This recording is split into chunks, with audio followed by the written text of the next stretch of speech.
Welcome to Ultimate Survival Gear. Today, as you guys can see, I have something from KEEN. Let's open up the box, the beat up box, and see what it is. These are the new KEEN Tempo Flex, currently $132 on Amazon. The link is in the description below. If you don't have time to watch the whole review, which I do recommend to do that, but if you don't, I do like these a lot. Honestly, everything newer that has been coming out from KEEN, I have been impressed so far. They seem to find their way to step their game up with their newer boots. They have some really awesome inner sole. Overall, the boot is built very nicely. The fit of the newer KEEN boots I like much more than the older models, for sure. And the outsole is pretty impressive. So if you want to stick around for the whole review, let's get into it. As some of you already know, this review specifically for my Ultimate Survival boots section. Yes, basically, if this wasn't just, well, this is a hiking boot, all right? So most of you guys gonna be buying this for your hiking purposes. But if this wasn't just your hiking boot, imagine you were out on a hike and something bad happened. I don't know, war, natural disaster, flood. Well, I don't know, whatever. Use your imagination, right? For some apocalyptic scenario. Or maybe you were sitting in a house and you had these boots and something bad happened and you put them on and you left the house with your backpack and you started walking towards safety, and then you had to fight on the way, you had to climb, you had to run, you had to do sleep without taking the boots off, all of these things, right? Would this be good boots to survive in? Well, let me kind of give you a little preview before I even get into the whole review. This is like a perfect criteria for me, right? Hiking boots, for the most part, are my favorite whenever it comes to Ultimate Survival boots because they are designed with long distances, covering long distances in mind. All right, so they're lightweight, flexible outsole, great traction stability from the outsole, all of that sort of stuff, right? And also another criteria is the mid-size. Mid-size hiking boots to me are number one whenever it comes to Ultimate Survival. So this already is very close. So let's get into the review and see if they really are good survival boots. How do I make the judgment? Make the judgment based on 8 different criteria. Let's begin. Criteria number 1, of course, comfort level. And in order to test the comfort level of all the boots and shoes that I review on this channel, I do a 3-mile run non-stop in these boots, obviously, and then a 5-mile walk right after, no pauses in between, no breaks, nothing. So 8 miles cover distance, and then I continue wearing the shoes or boots, whatever I review, for the rest of the day, so that the total wear time is about 8 hours. Okay, comfort level. Overall, I am impressed. Like I said, KEEN definitely did step their game up. There are a few factors that contribute to that comfort level. The first one is the weight. And let me get my scale. This is a size 10, and the size 10 is 16.5. Excellent weight. Excellent weight. Now, to give you kind of a reference for the numbers that you're looking for, obviously, if you're going to be buying a boot in size 11, you're going to be a little bit heavier, right? But you are looking for something under 20 ounce overall per boot. As long as it's under 20 ounce, that's going to be considered more or less lightweight. Obviously, the more under 20 ounce it is, the lighter it is. And of course, you can imagine yourself that, the lighter the boot is, the more you can walk, the more you can run without getting fatigued, without getting tired from the weight on your feet. Makes sense.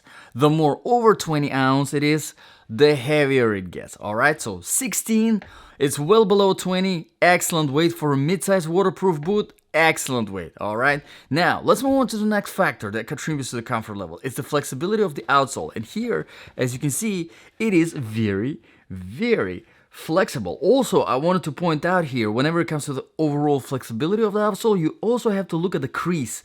And now, if the crease is in the wrong spot, or if the material where the crease is kind of wacky, it will create problems with the comfort level. Here, I wanted to point out one cool thing.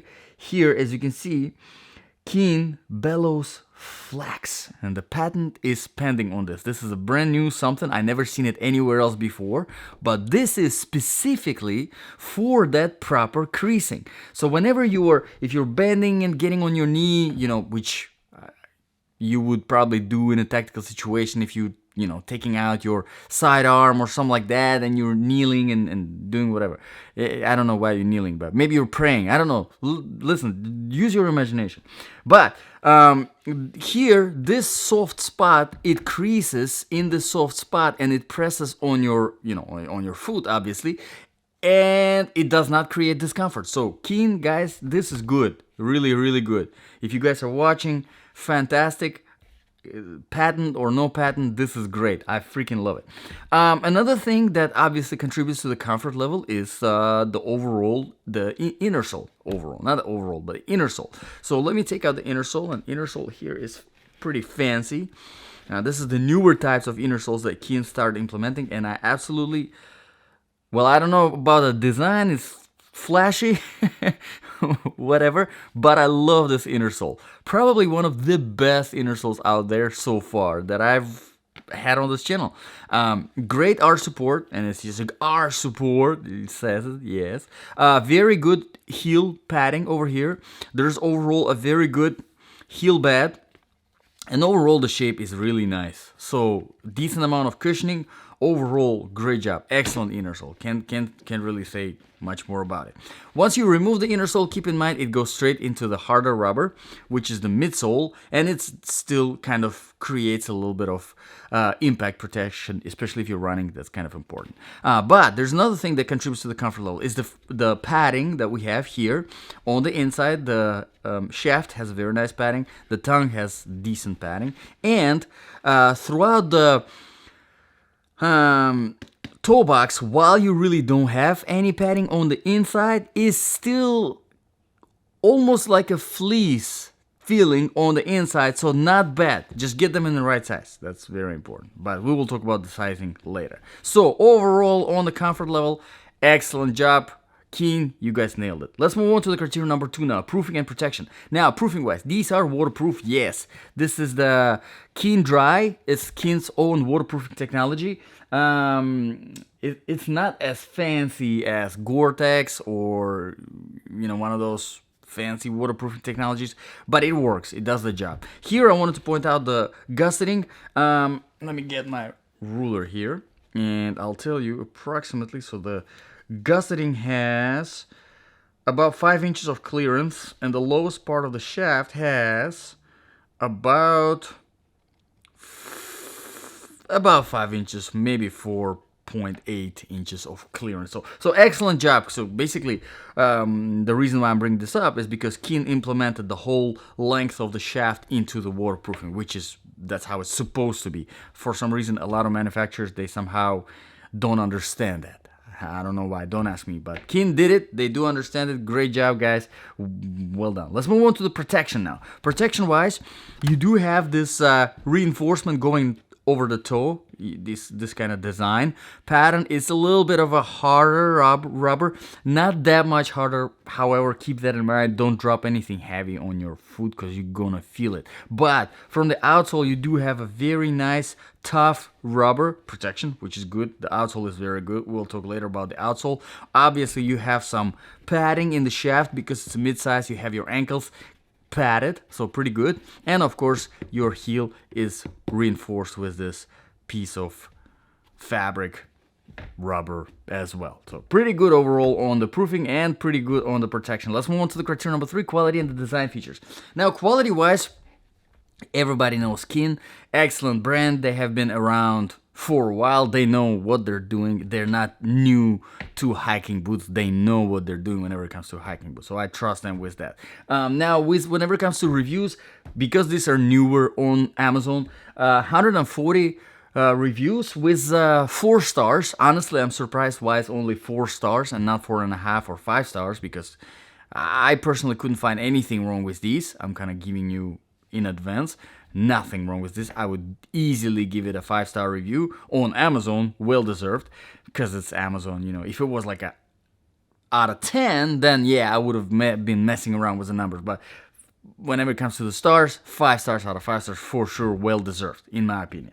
But if you look through the reviews, the people that are complaining, they're the people who get the wrong sizes. They don't know what they're doing. So hopefully, if you're one of those people and you're watching this review, you will kind of understand what size you need to get by the end of this review, okay?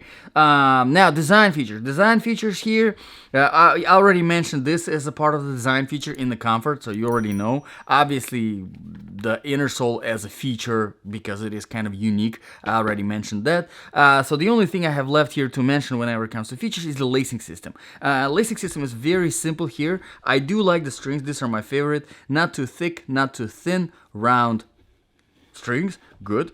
Fabric hooks going throughout the whole thing for the most part, and then 2 open hooks here at the top, which are made out of steel for your reassurance, which is great to have open hooks whenever it comes to hiking boots. If you have any experience hiking, you know how these can be very important whenever you're going down the hill or up the hill. Let's move on to the criteria number 4 now, outsole traction and stability. Now, whenever I do my run and my walk, for comfort testing, I do that on a variety of different surfaces. I start with older asphalt, then the newer tarmac, then dry sand, wet sand, dry grass, wet grass, rocky road, trail surface, concrete, rubber, marble tile, and then the rock wall inside of my house. All right, and great outsole. I love it. It performs well on everything, really everything. It has a great balance between aggression and flatness. Overall, it looks very flat. There is nothing complicated, complicated going on here. So whenever you're walking on surfaces like sand, especially wet sand, nothing gets stuck in between the grooves and creates kind of like a slippery or heavy feel. All right, not the case here. Excellent on everything, really everything. The only thing I can think of that could have been better with this outsole is if there were ridges on the side here, because if there was, it would have been much better for climbing a rope, climbing a tree. As a survival situation, you know, I have to think about all of that stuff. This is what's missing here. It's just nothingness. Now, for hiking, you're probably not even going to care about that, but because it's an ultimate survival boot review, I had to mention it. So let's move on to the criteria number 5 real quick. Temperature. Now, these are not winter boots. They're not insulated. Can you use them in the winter? Absolutely. If you implement insulated socks, you can definitely get away with some colder temperatures. Snow and ice. This will handle very good on the snow without any problems. On the ice, obviously everything is slippery on the ice unless it's an ice boot with the spikes. So keep that in mind. But because it's a waterproof and it's a mid-size, I think it's gonna be good for winter as long as you have insulated socks to keep you warm. Let's move on to the criteria number 6, the sizing. Now, the sizing, they are true to the size. I always recommend everyone in my every review getting half a size bigger than your normal shoe size whenever it comes to your boots, whether it's hiking boots, work boots, tactical boots, military boots, combat boots, which pretty much same thing. All of these different kind of boots, half a size bigger than your normal shoe size, so that you have extra space, a little bit of, not a lot, but a little bit of extra space here in the front of the toe box. Saves you from unnecessary fatigue. All right, done with that. Let's move on to the criteria number 7 now, balance of application. So, if this really was your ultimate survival boot, would it be good for your survival? I think it's a fantastic option, honestly. If you are a fan of KEEN brand in general, if you trust the brand, if you like the mid-size hiking boots, this is excellent option. The waterproofing is there. It's lightweight, just like I like it. If you prefer more protection, you probably want to look around some more, because toe box here is very soft. But to me, this is what I would choose, because I prefer lightweight over, because with obviously the more protection you're gonna have, the heavier it's gonna get. So overall, I love this. It's excellent stuff. But let's move on to the last criterion here. Criteria number 8, the price. $132. Okay. This is where it gets a little bit kind of complicated, because it is pretty expensive. Let's be honest. $132 is pretty expensive. And there is a lot of good serious competition in that price range for $132, just like, for example, Salomon X Ultra 3 Mid GTX, a mouthful, that freaking name, or for example Lova, or for example La Sportiva, Scarpa, Jack Wolf, or Wolf Jack. No, Jack Wolfskin, sorry, Jack Wolfskin, or for example Teva. All right, they're all in the same price range. There are boots in the mid-size, hiking boots in the same price range, and they're all freaking good. So there's, I'm sorry to make it difficult at the end of the video, but there's a lot of good boots in that price range. So I think it comes down to you being a fan of Keen, and usually people are fan of a certain brand is because of the fit. For me, for example, Salomon is the best fit that I found personally for myself, but again, you have to try them all out. There's a lot of good stuff, and I have a lot of reviews on this channel, so look around, check and see if you find something. So thank you very much, guys, for watching. I really appreciate your time. Let me know in the comments below, what do you think about this boot? What do you think about this review? If you found this useful, please consider subscribing. Please consider supporting me through Patreon. That would be very helpful, and also consider joining as a member of this channel. Again, there's really no special perks or anything. It's just your way of saying just supporting my work, because all of this stuff that I'm getting on this channel, the reviewing, it comes out of my pocket, and just so that you guys can make a good informed choice. Thank you very much, guys, for watching. I appreciate your time. I'll see you guys in the next video.